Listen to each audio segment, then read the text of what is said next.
élevé, scellé dans son sang, parce qu'il est saint, parce qu'il est Dieu, soit élevé au-dessus de tes combats, qu'il soit élevé au-dessus de la réalité, de la souffrance qui te visite ce soir, qu'il soit élevé au-dessus de tous les défis de la vie, que le Seigneur de gloire soit élevé, qu'il soit élevé au-dessus de la médiocrité, de la chasseresse, qu'il soit élevé au-dessus de tout ce qui s'élève devant toi, parce qu'il est celui qui a dit que nul ne tiendra devant toi tant qu'il vivra, qu'il soit élevé, le Dieu d'Abraham, d'Isaac et de Jacob, le Dieu d'Israël, le de l'Église, qu'il soit élevé ce soir au milieu de nous, qu'il soit élevé celui qui est mort, celui qui était à la croix, qui a crié tout est accompli, il est allé dans les séjours des morts, il est ressuscité, les tombeaux est toi qui es à la droite des pères, il intercède pour nous, notre avocat, Jésus, qui soit élevé, qui soit élevé. Alléluia, Hosanna.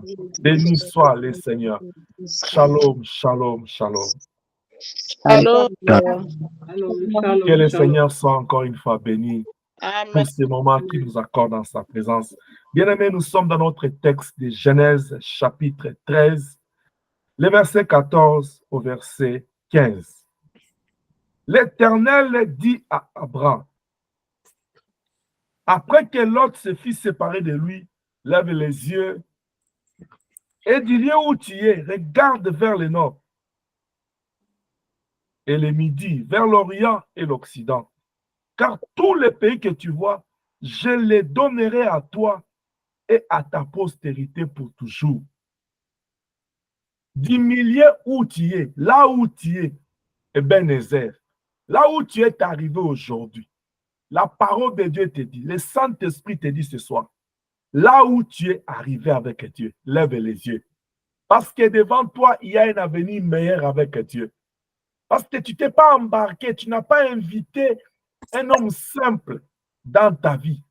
La personne que tu as invitée dans ta vie, cette personne à qui tu as ouvert la porte de ta vie, cette personne pour qui tu témoignes cet amour, c'est Jésus-Christ de Nazareth. Il n'est pas n'importe qui. Il est le Dieu vivant. 1 Jean 5, 20 dit, en lui, nous sommes dans le véritable, en sa voix, en son Fils Jésus-Christ, lui qui est le Dieu véritable. Parce que tu l'as réussi dans ta vie, tu as réussi Dieu dans ta vie, tu as réussi son royaume. Et il entre dans ta vie pas n'importe quelle manière. La Bible dit, celui qui entre dans ta vie, il tient le monde entier dans sa main. Il vient avec le monde dans ta vie. Amen. C'est pourquoi il t'appelle de dominer. Voilà pourquoi quand tu regardes devant, de là où tu es, projette loin tes regards et la vision de l'aigle. Vois grand. Genèse 12, il dit à Abraham, sors de ta patrie, sors, je rendrai ton nom grand. J'invite quelqu'un ce soir à avoir une vision de grandeur pour son futur. Amen. Amen. Si le diable te tourmente, il te trouble, il te combat, c'est son droit. C'est son travail. C'est pourquoi il est appelé méchant. Si une personne ne te croit pas, il a le droit de croire à ce qu'il fait. Mais toi, tu n'as pas le droit de ne pas avoir foi en toi-même. Est-ce que je parle à quelqu'un? Tu n'as pas le droit de perdre confiance en toi-même. Tu n'as pas le droit de te mépriser. Tu dois croire en toi et en celui en qui tu as cru Jésus-Christ. C'est pourquoi l'apôtre Paul dit, s'il y a à se glorifier, glorifions-nous dans le Seigneur. Parce que c'est dans le Seigneur que nous sommes quelque chose. Dieu lui dit, Abraham, de là où tu es, lève les yeux vers le nord. Devant toi, là, il y a la vie. Parce que si tu regardes bien, de là où je t'ai pris, là où nous sommes arrivés, ce n'est pas comme ça que tu es sorti de la vie, du village de ton père, de la maison de ton père. Moi, Dieu, j'ai façonné ta vie. Moi, Dieu, j'ai apporté un plus dans ta vie. Parce que celui qui a marché avec toi jusqu'à aujourd'hui, parce qu'il est le même, parce qu'il n'a pas changé, parce qu'il est puissant, parce que la Bible dit que tout est possible en lui, il fera la marche avec toi. Naomi a dit à Ruth dans le livre de Ruth, il dit, garde-toi, reste, garde silence, parce que celui qui a commencé cette affaire, il ne se donnera pas un repos s'il n'a pas encore mené ça à sa fin. Il s'appelle Alpha et l'Oméga. Il commence avec toi, il terminera avec toi. Et tu sais bien, le terminus de ta vie, c'est au ciel. Parce que la destination, c'est de quitter Égypte pour Canaan. Peu importe ce que je vis, je suis devant la mer rouge. Même si la mer rouge est grande, derrière moi, Pharaon, j'ai l'espérance. C'est lui qui m'a fait sortir de l'Égypte. Il va me faire traverser. Parce qu'il a la puissance de la parole. Il faut qu'il dise un mot et la chose s'accomplit. Fais confiance en ton Dieu. Pour ton futur, si tu dois lever les yeux devant toi, il faut espérer. Il faut toi-même que tu puisses croire à ton futur. Oh, j'aimerais inviter quelqu'un ce soir à savoir que tu es le prophète de ta vie. Tu es la prophétesse de ta vie. Tu dois parler à ton futur. Gloire soit rendue à l'Éternel. Dieu appela Ézéchiel et dit, Ézéchiel, qu'est-ce que tu vois? Ézéchiel dit, je ne vois que les ossements desséchés. C'est-à-dire, je vois une ville où je suis seul, où il n'y a personne. Je vois une ville là où il n'y a pas la vie, il n'y a pas de pain, il n'y a pas de paix. Il n'y a rien, il n'y a pas d'abondance, il n'y a que la chasseresse. C'est ce que moi je vois ici. Et Ézéchiel était en train de dire à Dieu, Ézéchiel dit à Dieu, Seigneur, est-ce que c'est à cela que tu m'as appelé? Dieu lui dit, non, non, non, prophétise. Je parle à quelqu'un ce soir. Pour ton avenir, tu dois prophétiser. Pour ton futur, tu dois parler positivement. Arrête de te lamenter, arrête de te plaindre, arrête de pleurer. Celui qui est en toi est plus fort que celui qui est dans le monde. Amen. Quand tu dors, la Bible dit, lui, il ne dort pas, il ne somnole pas. Il est en train d'organiser ta journée. Et le matin, la Bible dit, il renouvelle ses bontés. Dieu ne fait pas un travail en vain. Quand il te renouvelle, il te réveille le matin, c'est pour que tu puisses jouir de ta journée. La Bible dit, il créa l'homme, il le fait endormir un prophète sommeil. C'est que l'homme aussi était endormi. Je parle à quelqu'un. L'homme aussi dormait. Après, il a créé la femme endormie. Les deux se sont réveillés. C'était dans l'optique. C'était un matin pour eux, puisqu'ils venaient de se réveiller. Mais c'était le soir du 6e jour. Dieu, quand il nous réveille, c'est pour nous établir dans ce qu'il a préparé. Quand il les a réveillés tous deux, il les a établis dans le jardin d'Éden.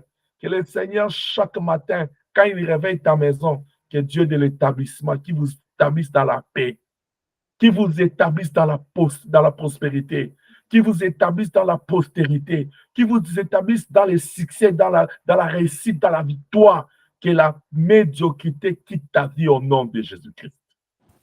Amen. Amen. Car celui qui a promis l'avenir meilleur, il ne mange jamais. Le problème, c'est de notre côté. Comment tu abordes la vie? Comment tu abordes ta journée? Qu'est-ce que tu regardes? Pendant que tout le monde avait le regard sur Goliath, il pensait que c'était ça la solution. Mais quand David est venu, il a placé ses yeux sur l'Éternel. Ne regarde pas la grandeur des problèmes, la durée des problèmes, la capacité même de ton combat, de tes ennemis. Non, regarde à la grandeur de ton Dieu. Car ton Dieu est plus grand que ton problème. Il est plus grand que tes ennemis. Il est plus grand dans tes combats. Celui qui garde Israël, il ne somnole pas, il ne dort jamais. J'aimerais que tu sors de cette semaine de prière avec une pensée pure, que ne joue pas avec ton futur. Ne laisse pas les diables jouer avec ton futur. C'est là où il y a de l'espérance. Si hier tu n'as pas réussi, si hier tu as marché dans une gloire, la gloire qui est dans le futur là est plus grande que celui d'hier. Car la Bible dit, la gloire de la seconde maison est plus meilleure que la première. Alléluia. Amen. Devant là, nous allons. C'est là où il y a une gloire. C'est là où il y a la vie. C'est pourquoi la boussole du combat spirituel, il nous dirige vers le nord. Parce que si nous saisissons bien le nord, le reste est là. C'est important, mais ce n'est pas plus important que le nord. Le nord, c'est cette période-là que tu n'as pas encore vécu dans ta vie. C'est ce qui est devant toi. C'est ce que tu dois découvrir. C'est ce que tu dois jouir dans le Seigneur. Je suis en train de revenir sur ça pour que tu intègres la notion de ton futur, l'espérance que tu dois avoir dans ton futur. Parce que si tu enracines ton espérance dans le Seigneur pour ton futur, le diable ne saura rien faire dans ta vie, n'aura rien faire dans ta vie parce que toi, tu vas être debout et tu seras capable de résister à l'ennemi, peu importe les situations. Il rôde tout autour. Il cherche qui dévorer. Il est là en train de rôder. Mais son objectif, c'est le devant. C'est pourquoi Dieu te promet nul ne tiendra devant toi tant que tu vivras. Bien, mais ce n'est pas ma parole, ce n'est pas ta parole, c'est la parole de Dieu vivant, le Dieu fidèle. Prends cette parole-là, fais ça tienne, dis que ça c'est Dieu pour moi. Il a dit à Josué. Lui-même, il dit aux disciples, dans Matthieu, il dit, je serai avec vous jusqu'à la fin des temps. Pourquoi il sera avec nous jusqu'à la fin du temps? Parce que le Seigneur le sait très bien que ce temps ici, c'est le mauvais temps. Même quand nous oublions que c'est le mauvais temps, Dieu sait que ce temps ici, c'est le mauvais temps. Voilà pourquoi il a promis le Saint-Esprit, pas sur les sacrificateurs, pas sur les rois et les prophètes, il dit sur toute chair, parce qu'il avait besoin de se rassurer que non, nous aurons la force de résister aux tempêtes. Reçois cette force-là au nom de Jésus-Christ. Amen. Reçois cette force au nom de Jésus. La Bible dit, après avoir dit ces choses, dit, recevez le Saint-Esprit. Nous sommes au mois de Pentecôte. Reçois la grâce de Dieu là où tu es. Le Saint-Esprit descend comme le jour de Pierre dans la maison de Siméon. Pendant que je parle, que le Saint-Esprit te touche là où tu es. Amen. Amen. Amen. La Bible dit, il dit à Abraham, il dit, après avoir regardé vers le nord, fais attention. Maintenant, regarde vers en arrière. Oh, c'est vers le midi que tu dois regarder ce soir. C'est vers le midi là que tu dois regarder. Le midi, c'est cette période-là de la vie qui commence maintenant, jusqu'avant notre naissance. Ce n'est pas le jour de ta naissance, juste avant que tu sois né. Parce que ton histoire commence dans l'éternité. Même Dieu, il dit qu'il te connaît avant que tu sois, il t'a descendu dans le ventre de ta mère. C'est que tu existais dans le plan de Dieu. Si dans le plan de Dieu, tu existais, même dans le plan de tes parents, tu as existé. Parce que quand tes parents se sont mariés, c'était pour aussi avoir les enfants. Et dans ces enfants-là, toi, tu es dedans. Même quand les grands-parents existaient, ils avaient déjà les projets que j'aurai mes enfants me donneront des petits-enfants. C'est que tu as existé dans les plans de tes grands-parents. Je suis en train de te ramener dans la vie de l'autre foi. Non, non, quand on te dit regarde vers en arrière, ne vois pas seulement ta vie. Aujourd'hui, j'ai 20 ans. Tu es en train de regarder ta vie dans 20 ans. Non, non, va fouiller dans ton passé. Il y a des choses qui sont là-bas. Pendant que je parle, prends ta Bible dans Éphésiens chapitre 2, verset 11 à 22. C'est là où je vais rester ce soir. Il dit à Abraham dans Genèse 12, 1 à 4, il dit, Abraham, sors de la maison de ton père, sors de ton clan. Pourquoi il ne se dit pas seulement de la maison de ton père? Parce que la maison de son père, là, c'était seulement, il était lié seulement à son père et à sa mère. Il remonte, il dit, de ton clan, de ta tribu. Il va remonter les arrières grands-parents. Parce que c'est le fil du sang. Il va remonter, il sort de tout ça. C'est pourquoi regarde en arrière d'où tu viens. La première des choses que tu dois savoir dans la boussole du combat spirituel, quand tu regardes en arrière là, c'est pour que tu vois là où Dieu t'a pris. C'est pour que tu vois les choses que Dieu a fait avec toi. C'est pour que tu vois comme David. Ça, c'est un regard positif en arrière. Quand tu regardes en arrière là, David a regardé, il dit à Goliath, il dit, dans la forêt, le Seigneur m'a rendu capable. Il m'a donné la force d'arracher les brebis dans la gueule de lion. C'est-à-dire, quand tu regardes en arrière, là, il y a un regard positif. C'est-à-dire, tu vas aller chercher les bontés de l'Éternel, les merveilles. C'est pourquoi David dit, oh mon âme, loue l'Éternel, n'oublie aucun de ses bienfaits. C'est pourquoi la Bible dit, si tu es fidèle dans des petites choses, je te confierai beaucoup. Quand tu regardes en arrière, tu penses aux merveilles de Dieu dans ta vie. Cela augmente la foi d'avancer avec espérance dans le futur. Est-ce que je parle à quelqu'un? Amen. Quand tu regardes positivement en arrière, c'est pour aller fouiller dans le passé les merveilles de Dieu dans ta vie. C'est pour aller regarder. Écoutez-moi, la Bible dit qu'il bénit la bénédiction de père au fils jusqu'à 1000 générations. Va aller chercher. Il y a des enfants aujourd'hui. Ils sont en train de vivre le bonheur de leurs parents. Ce que leurs parents ont fait pour Dieu. Ce que leurs arrière-parents ont fait pour Dieu. Mais si dans ta lignée, tu n'as pas eu un parent qui s'est consacré pour Dieu, qui a consacré son sang pour Dieu. Si tu n'as pas eu un arrière-parent Appuie-toi sur Jésus, puisque c'est difficile. Mais je suis en train de parler à un enfant, à un enfant de Dieu. Regarde dans ton allié. Si quelque part, il y a un homme, il dit à Abraham, même s'il y a un qui a sanctifié mon nom, oh, je vais épargner la vie.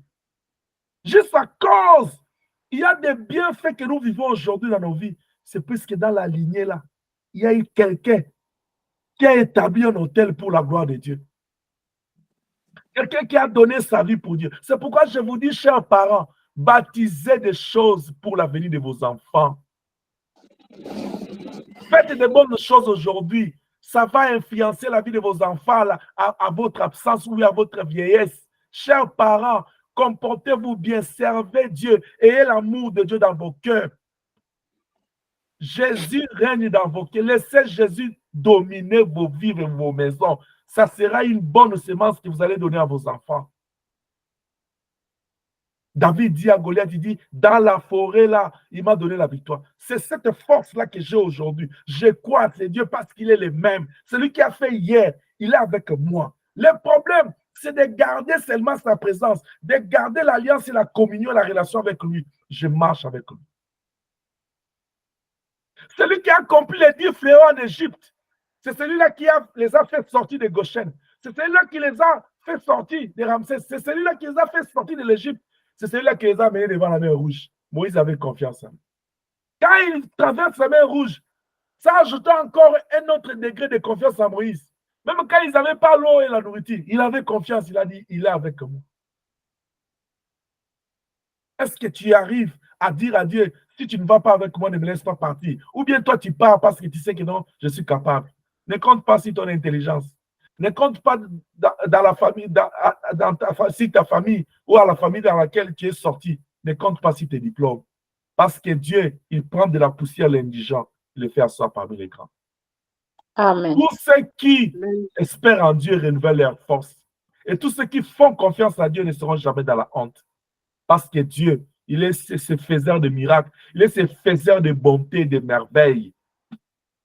Le Dieu de la Bible. Regarde en arrière. Je t'appelle ce soir. Quand tu regardes en arrière là, aie un regard positif vers en arrière. Parce que si tu ne regardes pas bien, ça peut affecter ta vie. Deuxième chose, il dit, regarde en arrière, vers le midi. Regarde en arrière. Deuxième regard en arrière là. Quand tu regardes en arrière, il faut que tu saches que ton adversaire, il rôde tout autour de toi. Il rôde sur les quatre points cardinaux de la boussole spirituelle. Il est devant toi. Il ne trouve pas la porte, il va derrière. Quand tu combats les combats de devant, là, les combats de ton futur, combat aussi le combat de ton passé. Parce que le diable, s'il ne trouve pas la porte d'entrée devant, il va chercher la porte d'entrée derrière. Est-ce que je parle à quelqu'un? Amen. Amen. Il va chercher par où. Son problème, c'est de trouver par où entrer. Il va aller fouiller derrière toi. C'est pourquoi quand tu regardes en arrière là, tu es en train de combattre les combats en arrière. Éphésiens, chapitre 2, verset 11. La Bible dit, c'est pourquoi vous, autrefois, païens dans la chair, appelés incirconcis par ceux qu'on appelle circoncis, et qui les sont en la chair par la main de l'homme. Souvenez-vous que vous étiez en ces temps-là sans Christ, privés des droits de cité en Israël, étrangers aux alliances de la promesse, sans espérance, sans Dieu dans le monde. On parle d'hier, l'autre fois, avant que tu sois chrétien, avant que tu sois régénéré, avant que tu sois sauvé, l'autre fois, tu étais sans Christ. Tu étais païen, j'étais païen. Je menais une vie l'autre fois. L'impact de la vie de l'autre fois là, que moi j'ai mené, que mes parents ont mené, que mes arrière-parents ont mené. L'autre fois, quand on était des païens. Le diable peut contourner derrière nous pour aller rechercher ces combats de l'autre fois. En commençant par ce que moi-même j'étais l'autre fois. Il va remonter sur ce que mes parents ont fait l'autre fois. Si moi-même j'étais dans les péchés, j'étais dans la magie, j'étais dans la sorcellerie, j'étais dans l'occultisme, j'ai fait des pratiques, j'ai fait des offrandes, j'ai établi j'ai élevé des autels, j'ai sacrifié des choses. Si je suis dans le Seigneur, le diable peut aller dans ça. Suivez-moi très bien.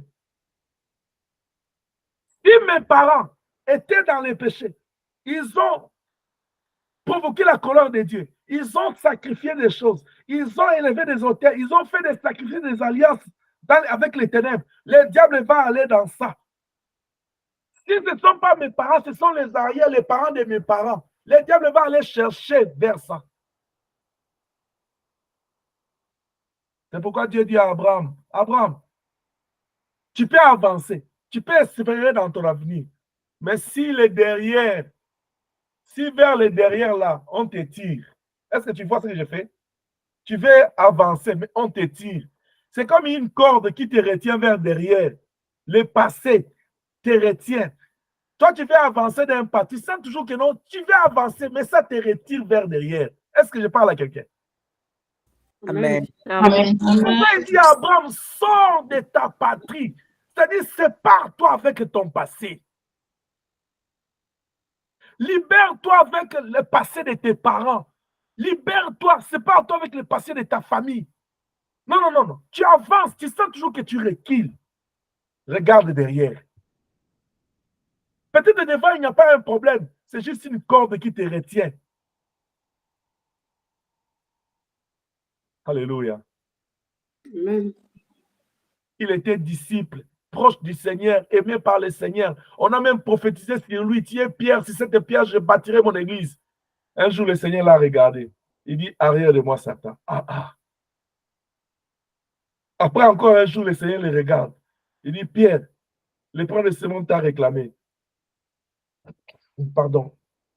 Pour te cribler comme les formats, j'ai prié pour toi. Pourquoi il les réclame?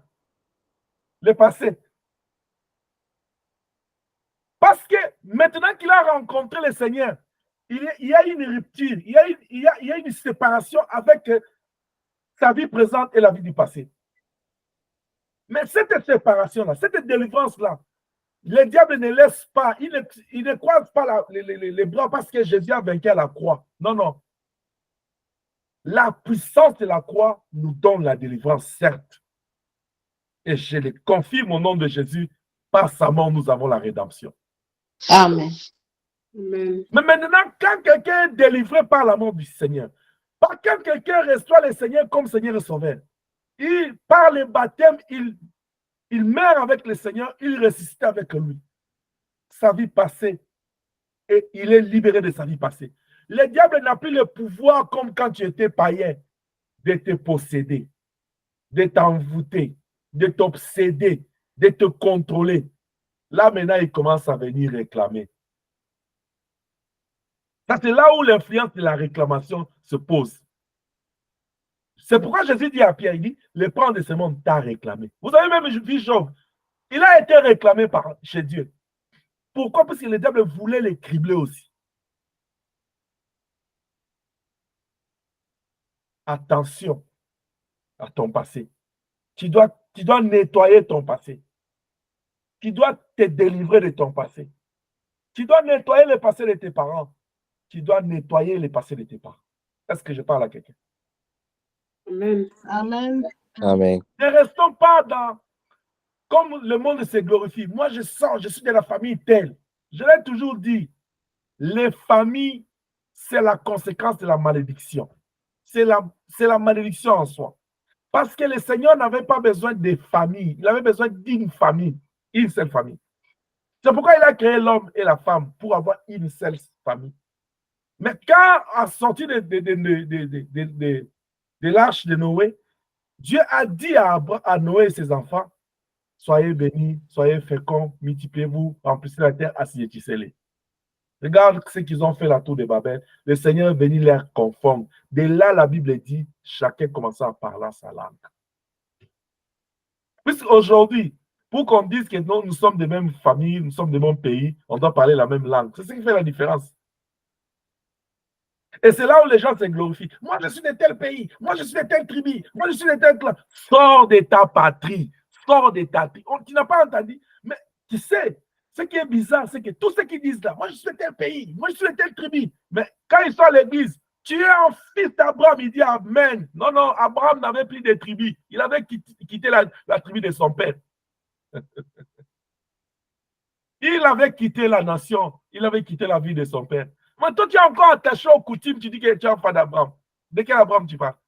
Peut-être c'est l'Abraham là de ton grand-père là, arrière. Comme dans les temps là aussi, le grand-père ne confie pas le débat. C'est peut-être que tu le confonds avec l'Abraham de la Bible. Celui de la Bible là, lui, il avait quitté sa famille. C'est de lui qu'on parle là. Que Dieu nous bénisse. Amen. Que Dieu nous bénisse. Amen. Amen. La Bible, Amen. mais maintenant, Jésus, vous étiez jadis éloignés. Vous avez été rapprochés par son sang. C'est-à-dire, hier, là, on était dans ces choses, dans cette vie, sous la malédiction des parents et des arrière-parents. Mais en Jésus, par son sang, nous sommes délivrés.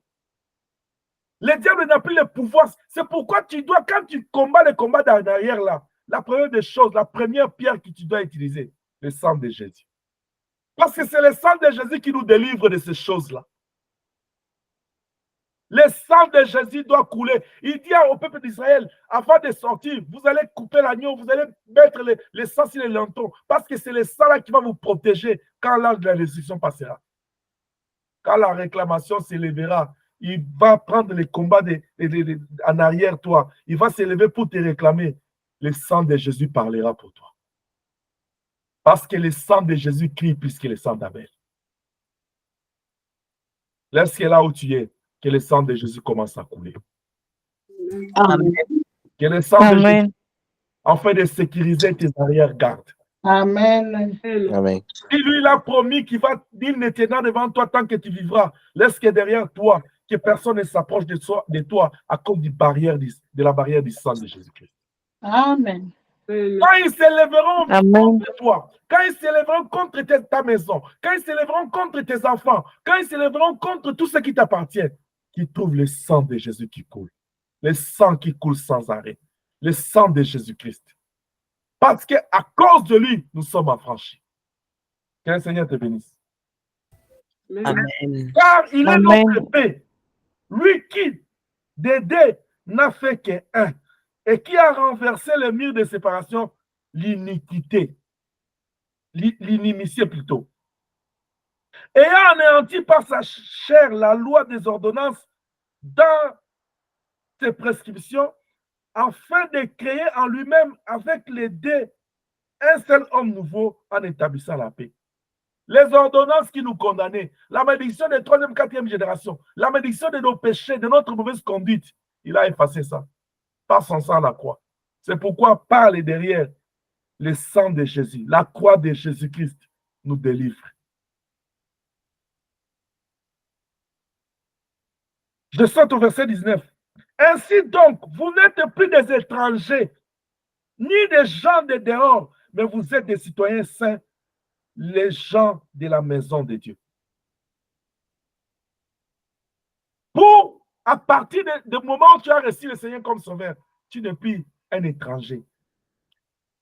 Vous savez la preuve.